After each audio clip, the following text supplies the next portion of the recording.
السلام عليكم ورحمة الله وبركاته. شلونكم يا شباب؟ رجعنا لكم مقطع فيديو جديد.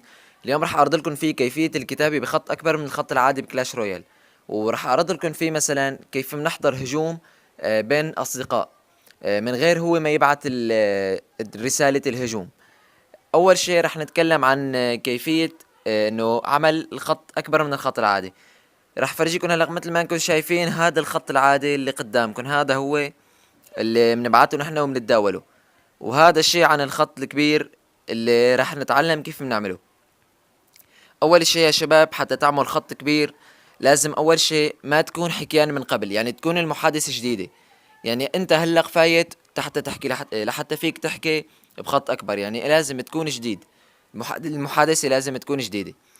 يعني لحتى نبدأ الكتابة بالخط كبير تحتاج انك تعمل نقطة وتبعتها، او مثلا بتعمل فاصلة وبتبعتها، او مثلا فيك تحط سمايل وتبعته.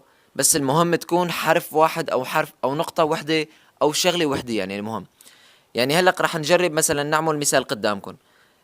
هذا هو الخط يعني اذا كنت بس في ملاحظة يا شباب، انه مثلا اذا كتبت بخط انت عادي وبدك ترجع تكتب بخط كبير ما عاد فيك، مستحيل.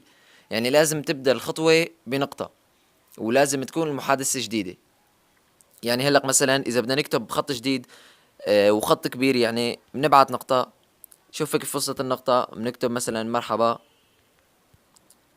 بنكتب مثلا كيف الشباب. مثل ما انتم شايفين هاي الخط كبير قدامكم. مثلا اذا بدنا نجرب نكتب مثلا بخط اصغر عن الخط العادي، رح ننطر شوي لحتى فترة شي يعني دقيقة.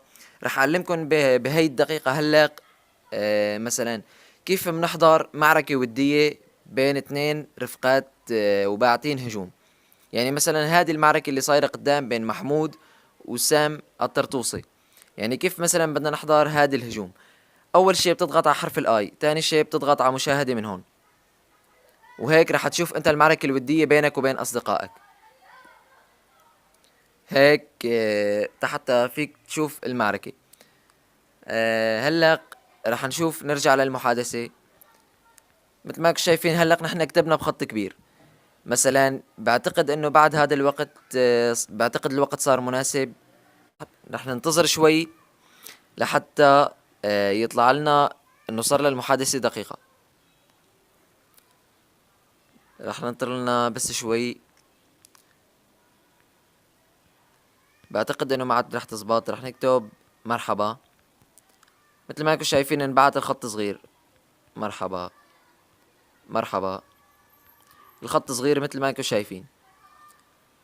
واذا مثلا انت كتبت هلق بخط صغير مستحيل بقى فيك تكتب بخط كبير. يعني مثلا رجعت كتبت نقطة مثل الاول ما راح تزبط، قد ما تكتب نقط ما راح تزبط. لا، مثل ما قلت لكم لازم تكون المحادثة جديدة.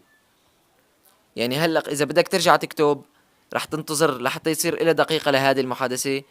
هاي المحادثة لازم الجديدة اللي عملتها هلق لازم يصير وقتها دقيقة. بس يطلع لك عليها انه منذ دقيقة بيرجع فيك تعمل نقطة وتكتب محادثة. هي كانت الطريقتين الجداد اللي تعلمتني يا شباب، بقى ان شاء الله تعجبكم وان شاء الله تستفادوا منها. واذا عجبتكم الطريقة اضغطوا لايك وحطوا لي سبسكرايب واكتبوا لي بالتعليقات. ومع السلامة يا شباب.